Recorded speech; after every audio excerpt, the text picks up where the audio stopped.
Hello guys, today I'm going to share with you a few copywriting tips that helped us scale our stores to over £1 million revenue in 2020. This is just a proof to show you guys that I'm not bluffing, as you can see over here. Awesome, great. So the two frameworks which I'm going to talk about are very interesting. I didn't see a lot of people use them. They are also used in sales, but also in copywriting. They are very easy to implement, and obviously they need to be split tested. But many times when we use them and split test them against other headlines or other parts of our copy in our funnels, we see a great lift in conversion rates. The first method which I'm going to share with you is using the word but. So the whole idea is saying a sentence which shows that you're very honest and disclosing something that is negative, but afterwards you're using the word but and you're showing a great benefit of using the product. And basically when you do a negative statement which shows honesty, and afterwards you say a positive statement, the negative statement seems to be forgotten or its impact is diminished, and the positive statement which you're ending the sentence or the headline with the positive statement is amplified. So I'll give you an example. So let's say just negative statement but positive statement. Okay, so an example, I'll give you a few examples just to clarify this. So an example would be, let's say we're selling online coaching for dieting. So an example that we can use for online coaching, dieting, is this one. Tracking calories and working out 4 times a week might sound hard, but it might get you abs, and research shows that thin people are X% more likely to be promoted at work. So we're stating the truth and we're showing some sort of honesty, but afterwards we are making a statement which is very positive, and this amplifies the fact that someone should buy this program. I'll give you another example.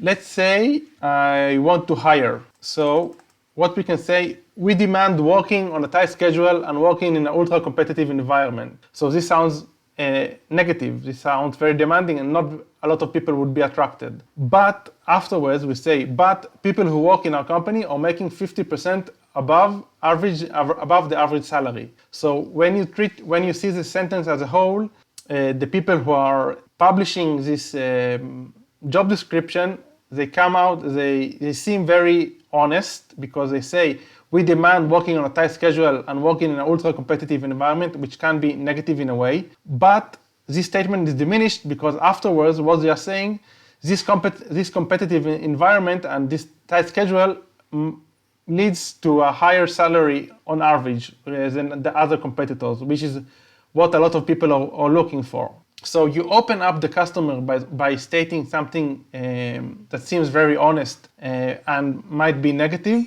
But when using this framework, this structure, using the but word, the negative statement is diminished and the positive statement after the but word is amplified.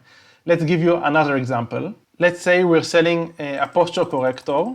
So we can write in our copy in the headline or in one of the paragraphs at the beginning of the copy, let's be honest, a posture corrector or anything that forces you to stand in a way that you're not used to might be uncomfortable. But it's way better than going to a chiropractor and having a hunched back. So again, we show them that we are honest and we're not bluffing and we're not over salesy, but we also state what are the benefits of using a posture corrector after acknowledging that it might be not that comfortable, but it is a better alternative than paying to the chiropractor or having medical issues. And another example would be, let's say we have a long shipping time in our store, which is something that happens a lot when you're sourcing your product from China.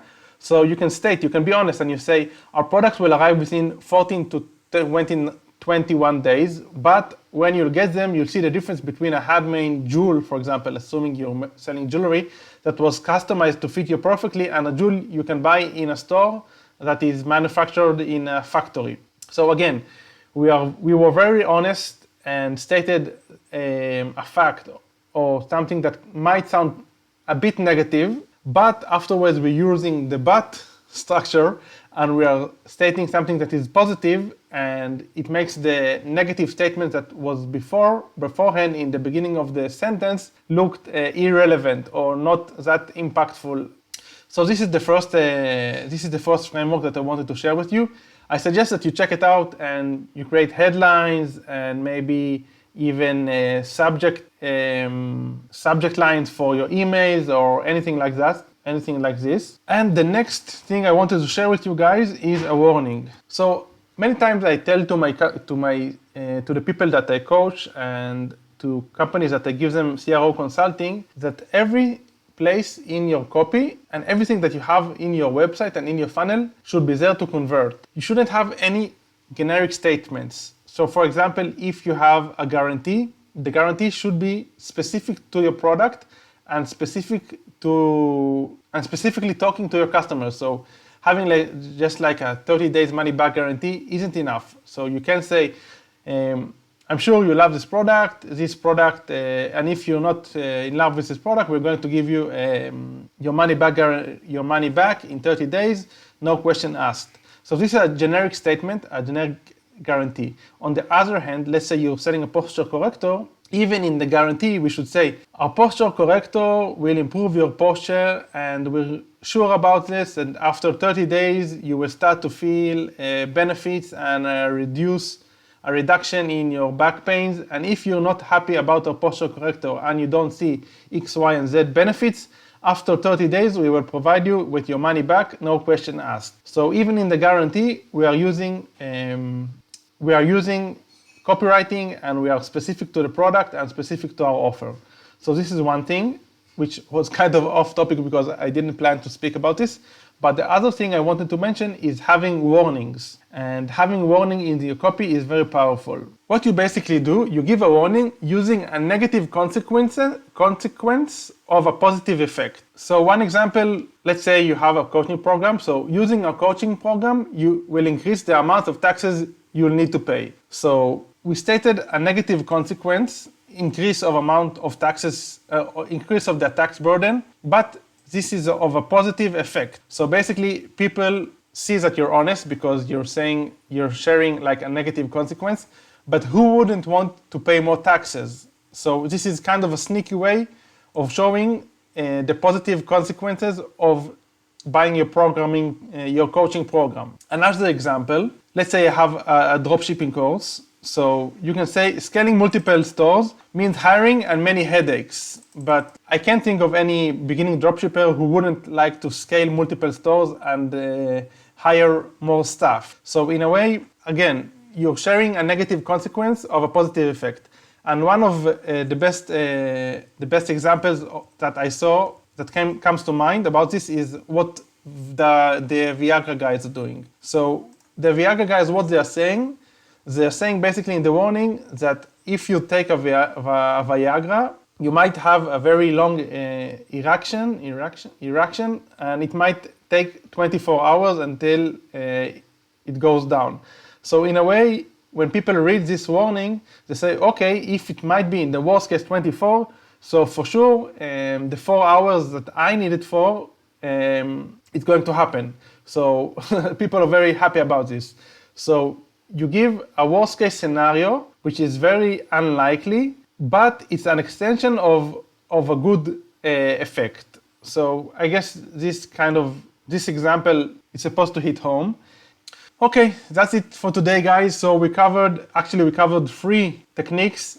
The first one is using the but framework, which is you say negative but positive. So you seem very honest, but afterwards you say the but and then you say a positive statement. So the effect of the negative consequence is going to be diminished and the effect of the positive statement is going to be amplified. The other thing that we covered is the fact that you should try to convert and you use every element in your funnel to convert, and it has to be specific to the product or the service that you're offering. So I gave the guarantee as an example, that you shouldn't use a generic guarantee, and instead you should use a guarantee that is specific to the product. And the third thing, so guarantee should be specific